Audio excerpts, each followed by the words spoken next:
पटना में आरजेडी कार्यालय में जन सुनवाई कार्यक्रम का आयोजन किया गया। इस जन सुनवाई कार्यक्रम में इस बार श्रम संसाधन विभाग के मंत्री सुरेंद्र राम पहुंचे, जहां कई फरियादियों की फरियाद मंत्री ने सुनी है। मौके पर कई मामलों को मंत्री ने निष्पादन भी किया, उनका समाधान किया, जबकि कई मामलों के निपटारे के लिए उन्होंने विभाग के अधिकारियों को निर्देश दिया है। और लालू जी वो लार टपका रहे हैं लोग, तो लार टपकाने से कोई अब फायदा मिलने वाली नहीं है।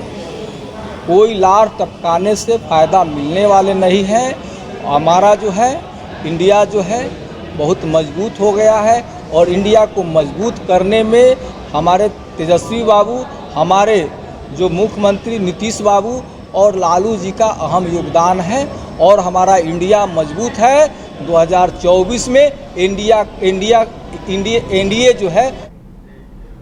पटना के खुसरूपुर में एसटी/एससी महिला के साथ मारपीट और उसके साथ दुर्व्यवहार मामले में पटना पुलिस ने बड़ी कार्रवाई की है। पुलिस ने इस मामले में कांड के नामजद अभियुक्त प्रमोद सिंह को गिरफ्तार कर लिया है। 40 साल के प्रमोद सिंह की गिरफ्तारी पटना के ही फतुहा प्रखंड के पास से की गई है। ग्रामीण एसपी इमरान मसूद ने इस बात की जानकारी देते हुए बताया कि दोनों पक्षों के बीच विवाद का कारण पैसे का लेन देन था। ग्रामीण एसपी ने बताया कि गिरफ्तार अभियुक्त ने भी स्वीकार किया है कि पैसे के लेन देन के बीच ही विवाद था और उसने दुर्व्यवहार और मारपीट की बात भी स्वीकार की है। ग्रामीण एसपी ने कहा कि सारे मामलों की जांच फिलहाल चल रही है।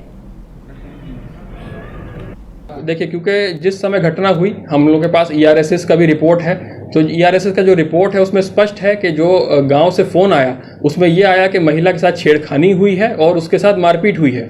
उसके 10 से 15 मिनट के अंदर जो ईआरएसएस के प्रभारी हैं जो उस समय ड्यूटी पे थे वो पहुंचे वहां पे, महिला से बात की, अन्य जो अगल बगल के लोग हैं उनसे बातचीत की। महिला के द्वारा या फिर जो अगल बगल के लोग हैं उनके द्वारा उस समय नहीं बताया गया था, लेकिन बाद में जब एफआईआर हुआ तो वो तथ्य सामने आया था। इस बिंदु पर हम लोग जाँच कर रहे हैं, जैसा भी तथ्य सामने आएगा उस पर हम लोग कार्रवाई करेंगे। अभियुक्त से जो हम लोगों ने अभी बातचीत की है, इनसे इंटरोगेशन किया है, उनका भी यही कहना है कि इसमें हम लोगों को पैसे का विवाद था, जिसको चलते हम लोग बार बार इनसे पैसा डिमांड करते थे और ये बात भी इन्होंने कबूल की है कि इन्होंने दुर्व्यवहार किया है और मारपीट की है। कितने पैसे की सर? और महिला का मेडिकल हुआ है? मेडिकल हुआ है, क्योंकि उसका जैसे ही घटना की सूचना मिली तब उसी समय उसको इलाज के लिए लेके गया था मेडिकल।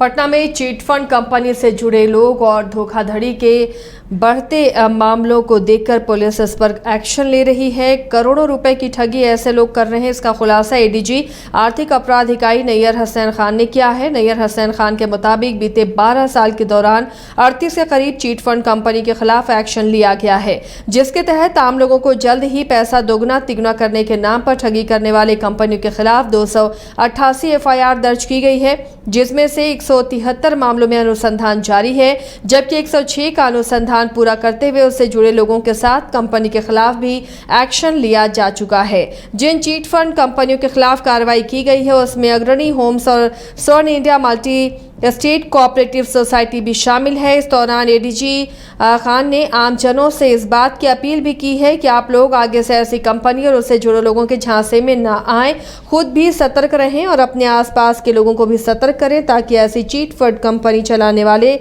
धोखेबाजों की दुकान बंद हो सके। जो विषय हम लोग आपसे चाहेंगे डिस्कस करना, वो जो ग्रामीण क्षेत्रों में खास तौर से ठगी हो रही है। आप लोग जानते हैं कि बहुत सी ऐसी कंपनीज हैं, बहुत सी ऐसी माइक्रो फाइनेंस एजेंसीज हैं जो पुराने इलाके जो हुआ करते थे, जहां पर अभी भी टेक्नोलॉजी की रीच नहीं है, वहां पर वो लोग लोगों की बचत खाते के नाम पर प्रलोभन देते हैं और उनसे कहते हैं कि वो जमा करें कुछ राशि और उसके बदले में उनको कई गुना ज़्यादा रिटर्न मिलेगा। तो इस तरह के मामले बहुत दृष्टांत में आते रहते हैं और इन कंपनियों के द्वारा कुछ का तो कार्य अच्छा है जो लीगली अपना कर रही हैं, जो आरबीआई की गाइडलाइंस के तहत काम हो रहे हैं, मगर इसी में बहुत सी ऐसी फ्रॉडुलेंट कंपनीज हैं, यूनिट्स हैं, जिन्होंने लोगों को प्रलोभन देकर उनसे भारी रकम इकट्ठा की है और लेकर वो लोग गायब हो गए, जिससे बहुत से गरीब लोग जो बहुत ही कम आय के लोग थे और उन्होंने अपनी जमा पूंजी में छोटे छोटे अमाउंट से सेविंग किया, उनका नुकसान हुआ है। और आप सभी को ताज्जुब होगा कि वो राशि प्रधानमंत्री नरेंद्र मोदी ने तकरीबन 50,000 से ज्यादा लोगों को नियुक्ति पत्र दिया है, लिहाजा ये कहीं ना कहीं राजनीतिक मुद्दा बनता जा रहा है। जहां एक तरफ महिला आरक्षण बिल की उपलब्धि के बाद भारतीय जनता पार्टी के नेता इसे दूसरी सबसे बड़ी उपलब्धि बता रहे हैं और इस मामले को लेकर लालू यादव और नीतीश कुमार पर पलटवार भी कर रहे हैं।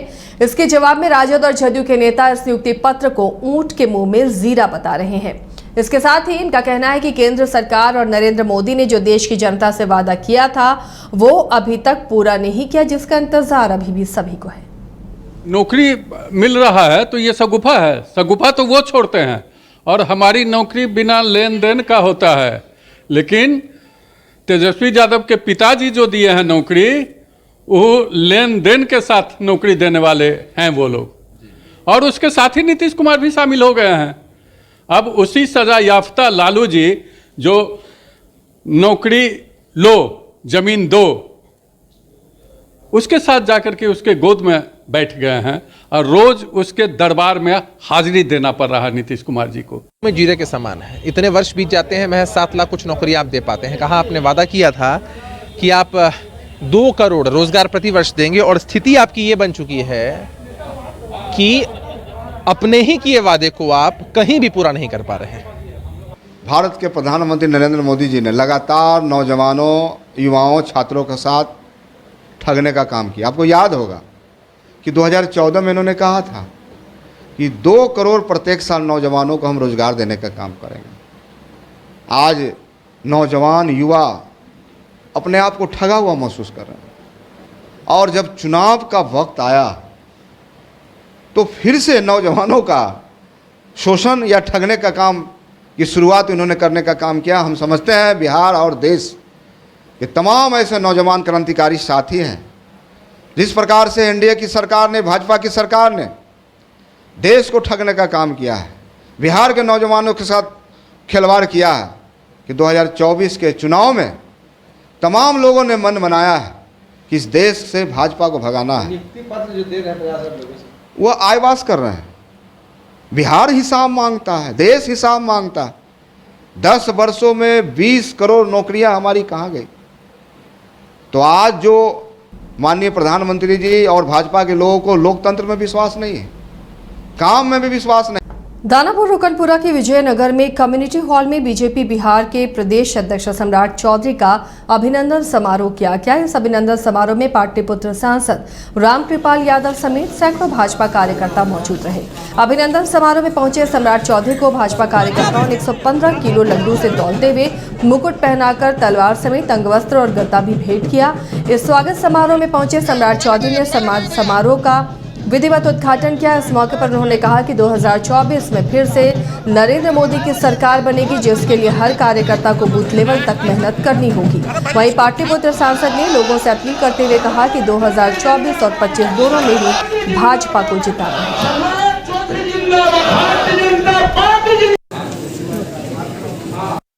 कोरोना के काल में जो भूखे मर रहे थे, परेशानी से मरने का काम दुनिया में एकमात्र हिंदुस्तान है जिसने अपने 80 करोड़ लोगों को भूख से मरने नहीं दिया और आज 3 वर्षों से मुफ्त में भोजन देकर के उनको जिंदा रखने का काम। कोरोना का टीका किसी तबका और किसी वर्ग का लोग बिना विभेद किए हुए दुनिया में पहला यह देश है जहां मुफ्त में टीका देकर के बचाने का काम किया। अनेकों काम मैं उसकी चर्चा नहीं करना चाहता, लंबा हो जाएगा। इसलिए भ्रष्टाचार की बेदी पर चढ़ी हुई थी हिंदुस्तान, हमारे देश के खजाने को लूटने का काम किया। आज जो 26 दल वाले लोग हैं, 25-26 दल वाले कौन लोग हैं? ये वही लोग हैं जो खानदानवाद को बढ़ावा देने का काम किया। यही लोग हैं जो देश के खजाने को लूटने का काम किया। यही लोग हैं जो तुष्टीकरण करके देश को खंडित विखंडित करने का काम किया। इन तमाम लोगों से लड़ने का काम किया जा रहा है।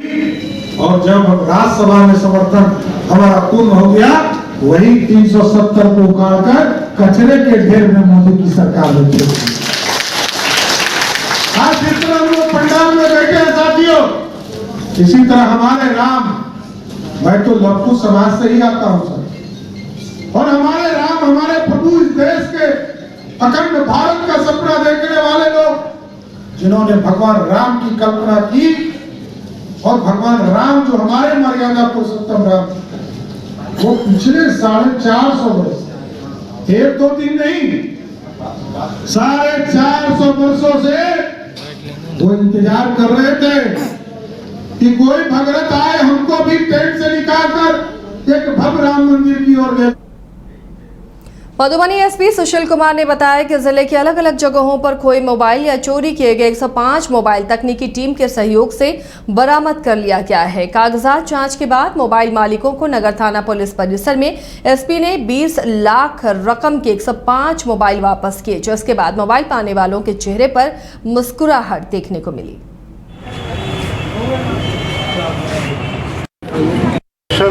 मुस्कान के तहत आप सभी को पता है कि पूरे बिहार में हर जिले में ऑपरेशन मुस्कान के तहत लगातार कार्रवाई की जा रही है। उसी क्रम में मधुबनी जिला में ये दूसरे चरण में, पहले चरण में हम लोगों ने 75 मोबाइलों को ढूंढ कर, जो या तो चोरी हुए मोबाइल थे या खोए हुए मोबाइल थे, स्मार्टफोन ज़्यादा थे, उनको ढूंढ करके हम लोगों ने उनके जो एक्चुअल धारक थे, जो मालिक थे, उनको हम लोगों ने सौंपा था। आज दूसरे चरण में 106 मोबाइल हम लोगों ने बरामद किया है। नालंदा जिले के खाजा नगरी सिलाव में कार्यपालक पदाधिकारी भावना के नेतृत्व में खाजा नगरी सिलाव बाईपास पर अस्थायी और स्थायी निर्माण को अतिक्रमण हटाओ अभियान के दौरान हटाया गया। इस दौरान मुख्य मार्ग के दोनों छोर पर नाले और सड़क पर अतिक्रमण किए हुए दुकानदारों को वहां से हटाया गया। कार्यपालक पदाधिकारी भावना ने कहा कि शहर को स्वच्छ और सुंदर बनाने के लिए अतिक्रमण हटाना जरूरी है। अतिक्रमण से आए दिन जाम की समस्या बाईपास पर होती रहती है।